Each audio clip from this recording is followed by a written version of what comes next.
Doctor Pushpa Singh, व्याख्याता, गृह विज्ञान, महारानी लक्ष्मीबाई स्कूल, राजनांदगांव। आज मैं आपको पढ़ाऊंगी घाव क्या होते हैं, घाव कितने प्रकार के होते हैं, रक्तस्राव क्या है और रक्तस्राव कितने प्रकार का होता है। तो सबसे पहले हम देखेंगे घाव या वुंड क्या होता है। तो जब कभी भी हमारी त्वचा कहीं से कट जाती है, फट जाती है, तो वहां से रक्तस्राव होने लगता है, तो ये स्थिति क्या कहलाती है? घाव कहलाती है। किसे कहेंगे घाव? कि जब कहीं भी चोट लगती है, उसके कारण से हमारे त्वचा के तंतु कट जाते हैं या फट जाते हैं, तो ये स्थिति क्या कहलाती है? घाव कहलाती है। घाव कितने प्रकार के होते हैं? घाव 4 प्रकार के होते हैं।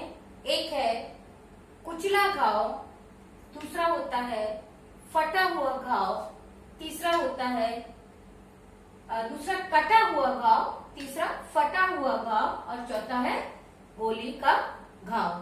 तो ये 4 प्रकार के घाव होते हैं। अब हम एक एक पढ़ेंगे कि कुचला घाव किसे कहेंगे।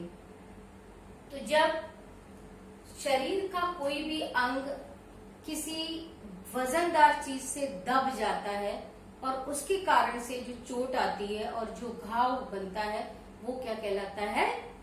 कुचला हुआ घाव। जैसे उदाहरण के लिए कि अगर हम कहीं पर किसी चीज को पकड़ के और हम किसी वजनदार हथौड़े से ठोक रहे हैं और वो हथौड़ा उस वस्तु पे न लग करके हमारी उंगली में लग जाता है अगर तेजी से, तो वो जो घाव बनेगा वो क्या कहलाएगा? कुचला हुआ घाव। या कई बार आपने देखा होगा ना कि दरवाजे में हम ऐसे दरवाजे पर हाथ रख करके खड़े हुए रहते हैं और कोई दूसरा व्यक्ति आता है दरवाजे को जल्दी से बंद कर देता, तो ऐसा घाव भी जो बनता है वो भी क्या कहलाएगा? कुचला हुआ घाव। कभी कभी आप ट्रेन में जब सफर करते हैं तो खिड़की के नीचे आप इस तरह से उंगली रख लेते हैं और अचानक जब खिड़की का वो हिस्सा गिर जाता है तो आपके उंगलियों में जो घाव बनता है वो भी घाव क्या कहलाता है? कुचला हुआ घाव। दूसरा क्या है? कटा हुआ घाव। कटा हुआ घाव कौन सा रहेगा? जब कोई तेज धार वाली चीज से जब हमारा शरीर का कोई भी भाग कट जाता है। जैसे उदाहरण के लिए अगर तेज धार वाली चाकू से कोई चीज कट जाता है, कोई हाथ का कोई भाग कट जाता है, या मान लीजिए कोई ऐसा बर्तन है जिसका किनारा बहुत तेज, बहुत शार्प है और उस पे जब हम कुछ काम करते हैं, उसको धोते हैं, तब हमारा हाथ उस पर पड़ता है, तो उससे भी कई बार हमारा हाथ कट जाता है। तो वो वाला घाव कैसा कहलाता है? कटा हुआ घाव। मतलब तेज धार से कटने से जो घाव बनता है वो क्या कहलाता है? कटा हुआ घाव। फटा घाव क्या होता है? जब किसी नुकीली चीज से खिंच करके जब हमारे शरीर में कोई घाव बनता है, तो वो घाव कौन सा घाव कहलाता है? नुकीला या फटा हुआ घाव। जैसे मान लीजिए किसी जगह पे कहीं कोई कील का कोई भाग निकला हुआ है और हम तेजी से दौड़ते हुए आते हैं और हमें नहीं दिखाई देता है और हम उससे टकराते हुए जब चले जाते हैं, तो वो इस तरह से ऐसे खिंचा हुआ जो घाव बनता है नुकीली चीज से, वो क्या कहलाता है? फटा हुआ घाव। इसी प्रकार से, या जैसे कई बार ऐसा होता है जैसे गाय भैंसों को कोई झुंड जा रहा है और वहां से अगर हम निकल रहे हैं और उस समय कभी कोई गाय का या भैंस का किसी का जब सींग का जो नुकीला वाला भाग लगता है, तो उससे भी जो घाव पैदा होता है वो भी क्या कहलाता है? फटा हुआ घाव। तो समझ में आया कि फटा घाव कौन सा होगा? जब किसी नुकीली चीज के लगने से जब कोई घाव बनता है तो वो फटा हुआ घाव, क्योंकि उसमें स्किन में थोड़ा सा लंबा कट का निशान आता है। गोली का घाव, जैसा नाम से ही समझ में आ रहा होगा कि जब बंदूक की गोली लगती है उससे जो घाव बनता है वो घाव क्या कहलाता है? गोली का घाव। तो ये समझ में आया कितने घाव हुए? 4 प्रकार के घाव हुए। कुचला घाव, कटा घाव, फटा घाव और गोली से होने वाला घाव।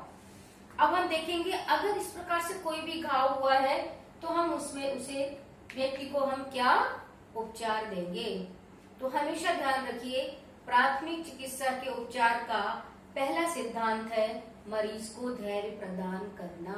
अगर किसी व्यक्ति को कोई घाव हो रहा है और रक्तस्राव हो रहा है उसके उस अंग से, और मरीज अपने रक्तस्राव को देख के घबरा जाता है, तो सबसे पहले हमें क्या करना चाहिए, हमें उसको धैर्य बंधाना चाहिए कि तुमको ज्यादा चोट नहीं आई है, जल्दी से ठीक हो जाएगी, हम अभी इसमें ठंडा सेक कर देंगे। किसी भी तरह से आप उसको सांत्वना दे करके आप उसे धैर्य प्रदान करेंगे, जिससे कि वो अपनी स्थिति को स्वयं संभाल सके।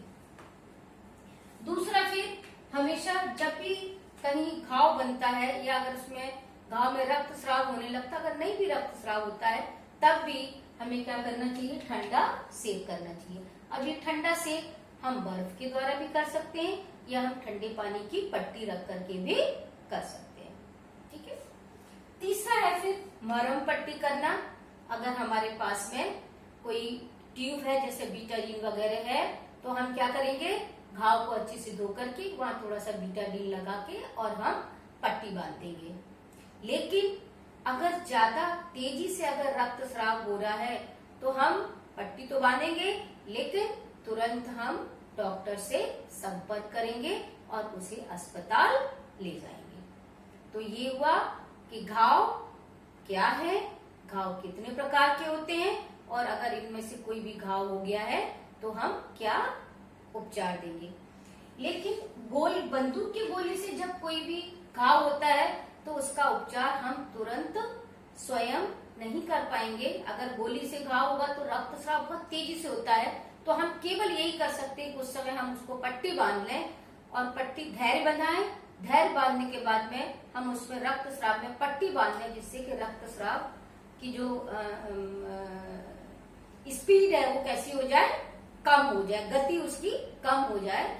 और उसके बाद फिर हम जल्दी से क्या करें, डॉक्टर से संपर्क करेंगे और फिर हम उसे अस्पताल ले जाने का प्रबंध करें, जिससे कि डॉक्टर वहां सबसे पहले उसकी गोली निकालेगा और गोली निकालने के बाद में फिर उसका उपचार करेगा।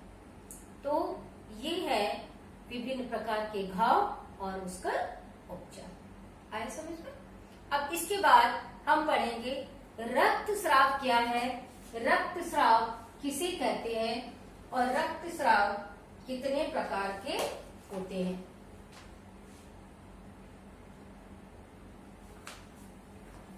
तो रक्तस्राव किसे कहते हैं, जब कहीं भी कोई कट का निशान हो जाए या कहीं हमारा शरीर का कोई भाग कट जाए, फट जाए और उससे क्या होने लगता है, रक्त बहने लगता है, तो ये रक्त बहने की जो प्रक्रिया है वो क्या कहलाती है, रक्तस्राव कहलाती है या ब्लीडिंग कहलाती है।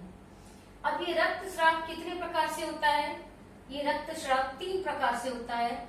एक तो धमनी से होने वाला रक्तस्राव, एक है शिराओं से होने वाला रक्तस्राव और तीसरा है केशिकाओं से होने वाला रक्तस्राव। क्यों? क्योंकि हमें मालूम है कि हमारे शरीर में रक्त के आवागमन के लिए 3 प्रकार की नलिकाएं होती हैं।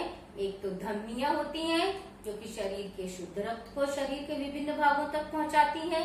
दूसरी शिराएं होती हैं जो कि शरीर के विभिन्न भागों के अशुद्ध रक्त को वापस हृदय में लाती हैं। तीसरा होती है केशिकाएं, ये धमनियों का ही भाग होती हैं, लेकिन जब धमनियां कोशिकाओं में रक्त प्रदान करती तो वहां पर एक पतले पतले बाल के समान नलिकाओं में परिवर्तित हो जाती हैं और वही नलिकाएं क्या कहलाती हैं, केशिकाएं कहलाती हैं।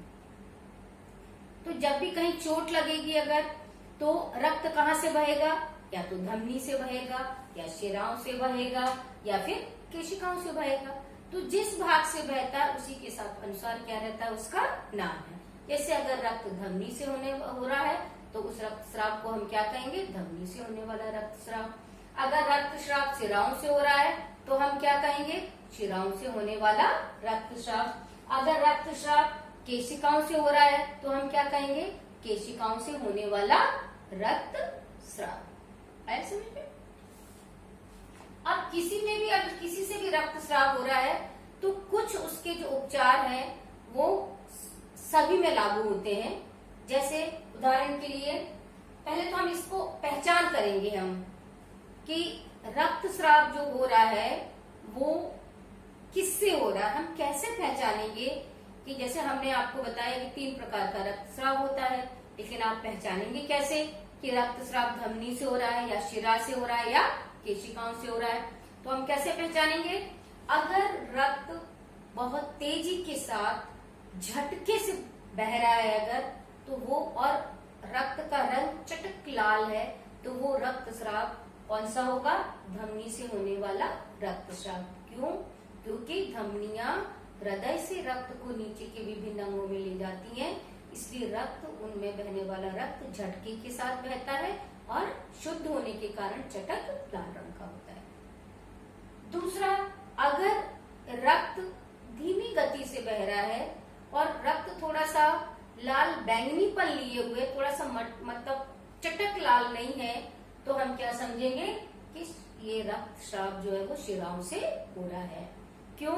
क्योंकि शिराएं जो है नीचे से रक्त को एकत्रित करके हृदय में लाती हैं, इनका रक्त अशुद्ध रहता है, तो नीचे से ऊपर जाने के कारण इनकी गति कैसी रहती है? इसमें रक्त की गति धीमी रहती है और इसका रंग कैसा रहता है? रक्त का थोड़ा सा अशुद्ध होने के कारण चटक लाल नहीं होता है।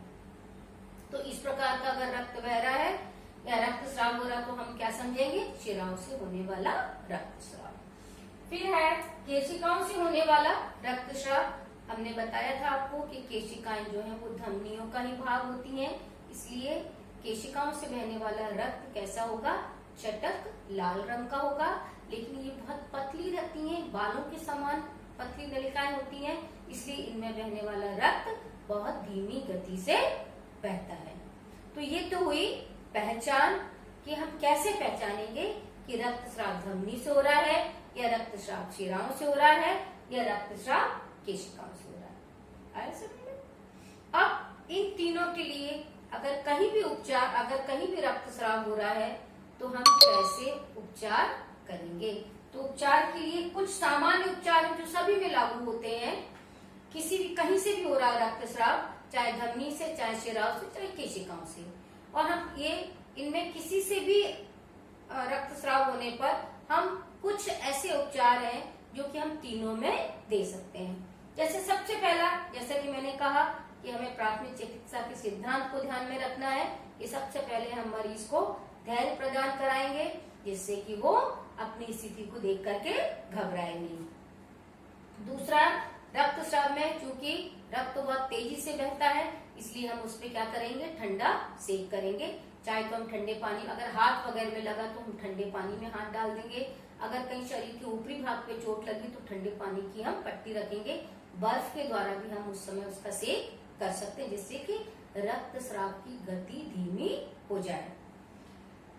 अगर बहुत तेजी से रक्तस्राव हो रहा है तो हम क्या करेंगे? वहां पर पट्टी बांध देंगे, जिससे कि रक्तस्राव की गति धीमी हो। जैसे मान ली कई बार सिर की में बहुत तेज जब चोट लग जाती है और उसमें बहुत फुब्बारे जैसा रक्त बहता है, तो हम क्या कर सकते हैं? उस समय तेजी से हम अच्छी कस के वहां पट्टी बांध दें, तो रक्तस्राव की गति को हम धीमा कर सकते हैं।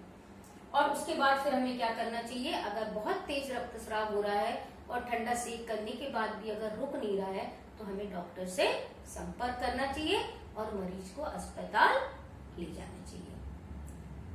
इन उपचारों के साथ साथ एक उपचार ऐसा है जो कि तीनों में अलग अलग हमें ध्यान रखना है।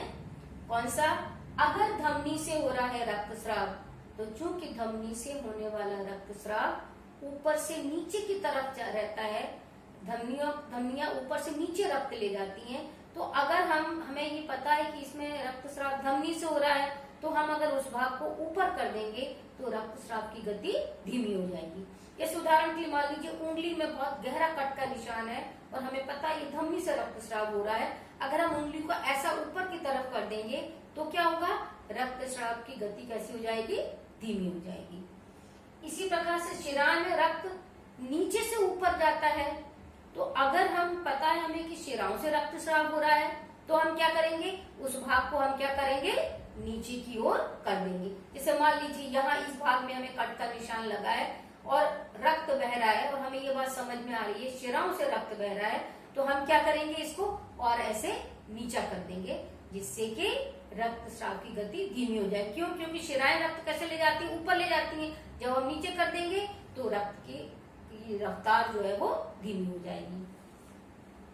केशिकाओं से होने वाला रक्त, ये ऊपर से नीचे की तरफ जाता है, इसलिए हम इसमें भी क्या करेंगे, शरीर के उस भाग को हम क्या करेंगे, ऊपर की तरफ उठा देंगे। जैसे उदाहरण के लिए अगर मान लीजिए पैर में कट का निशान लगा और केशिकाओं से रक्तस्राव हो रहा है, तो हम क्या करेंगे, मरीज को लिटा देंगे और उसके पैर की तरफ कोई तकिया लगा देंगे, उस भाग को ऊंचा कर देंगे, जिससे कि रक्तस्राव की गति कैसी हो जाएगी, धीमी हो जाएगी। आया समझ में? तो ये हुआ रक्तस्राव क्या है, कितने प्रकार का होता है और उसमें हम क्या क्या उपचार दे सकते हैं। तो अब प्रश्न नोट करिए आप, घाव क्या है, घाव कितने प्रकार के होते हैं, विभिन्न प्रकार के घावों के लिए क्या क्या उपचार करना चाहिए। दूसरा प्रश्न है, रक्तस्राव से क्या तात्पर्य है, रक्तस्राव कितने प्रकार का होता है, विभिन्न प्रकार से होने वाले रक्तस्राव की पहचान आप किस प्रकार करेंगे और भिन्न भिन्न रक्तस्राव में आप किस प्रकार से उपचार करेंगे। ठीक है, धन्यवाद।